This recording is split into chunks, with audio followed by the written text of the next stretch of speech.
साथीहरु आज हामी डाले दाइको चाहिँ how to win friend and influence people भन्ने बुकको चाहिँ च्याप्टर 7 मा छौं। च्याप्टर 7 मा चाहिँ अति महत्त्वपूर्ण र इम्पोर्टेन्ट कुरा गर्नु भएको छ। त्यो विषयमा चाहिँ म कुरा गर्दैछु।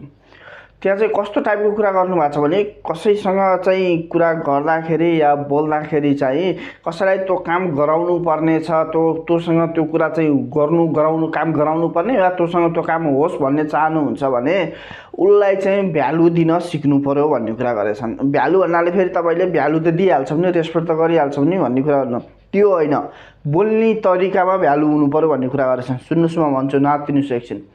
यहाँ चाहिँ उनले के भनेका छन् भने कसैलाई पनि भ्यालु दिँदाखेरि तपाईले कुनै काम गर्दाखेरि यो काम गर भनेर चाहिँ नभन्ने।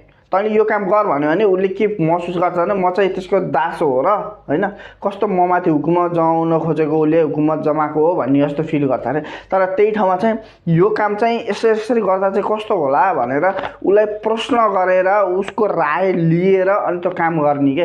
त्यो गर्दाखेरि के हुन्छ भने उसलाई चाहिँ तपाईको काम गरे जस्तो फिल हुन्न के, उसलाई आफ्नै काम गरे जस्तो फिल हुन्छ के, मैले मेरो काम गरेछु भन्ने फिल गर्छ अरे के। कसैलाई केही काम गराउँदाखेरि तैँले यो काम गर है, यसो गर है भनेर भन्न भन्दा पनि यो काम यसरी गर्दा कस्तो होला, या तपाईले के छ आज या भोलिसम्ममा यो फाइल बुझाउन सकिन्छ, काम भ्याउन सकिन्छ यो भनेर सोध्ने कि उनीहरूलाई। सकिन्छ, भोलिसम्ममा बुझाउँ न भन्यो भने उनीहरूले बल्ल आफ्नो काम गरे जस्तो फिल गर्छन् हैन।